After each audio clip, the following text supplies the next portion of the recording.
Hi, this is Vicki Bentley with Everyday Homemaking, and some of you have asked how I do my overnight no-knead crusty bread using my sourdough starter instead of the yeast.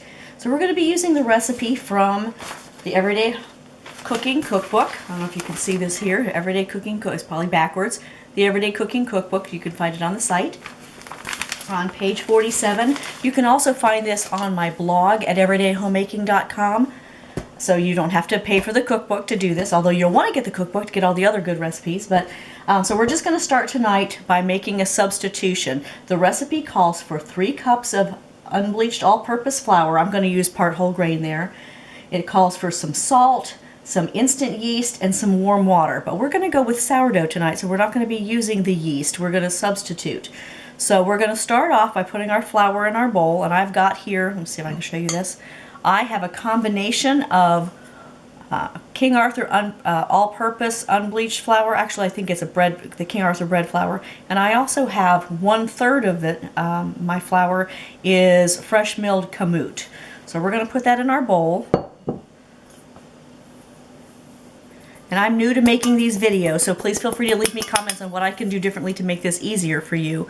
Hopefully you can see this. Okay, so I've got my flour in there. I'm going to put in my salt.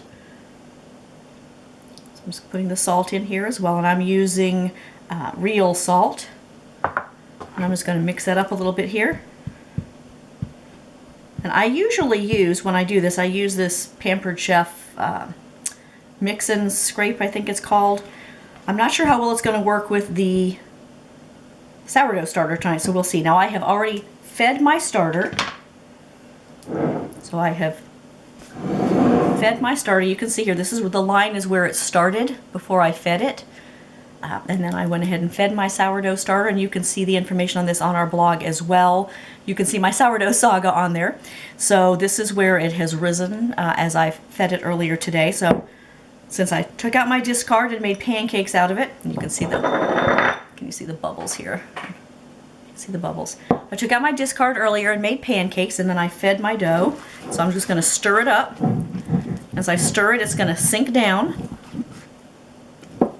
You can see it's kind of sticky and gooey.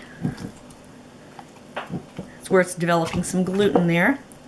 And I'm going to use, instead of using a 1.5 cups of warm water, I'm going to use a cup of warm water, which I'm going to go ahead and pour into my mixture here. Use a cup of warm water, and I'm going to use about 3/4 cup of my starter. So I'm going to pour my starter into here. There's probably a better way to do this, but I haven't done videos before, so we're just going to go with this here. And it's so thick, you're going to actually have to kind of cut it with your spatula there. And this is going to substitute for the remainder of that water that I didn't have, and for the yeast. So I'm not adding any yeast to this recipe. This is totally sourdough. And then I can mix that up. Now you may find a dough whisk to be better for this.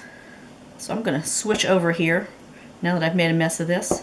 I'm going to switch over to a Danish whisk. The nice thing about a Danish whisk is, as you can see, it's big and round. You don't get the dough stuck in it. So I'm going to just kind of do this here. It's going to be kind of a thick, shaggy dough. There goes my Instant Pot. Think of biscuit dough. You could also do this with your hands if you wanted to.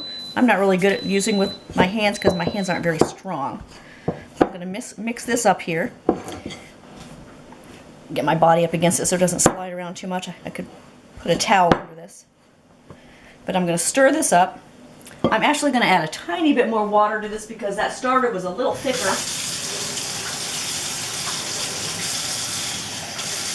than usual. So I'm going to add about 1/4 cup of water to this. And let's try stirring the way I normally stir with my mix and scrape here. There we go. So I don't know if you can see this. It's going to mix up a little bit more. I'm just used to this. Let me grab a stool to stand on since I'm short. Got to get some leverage there. All right, there we go.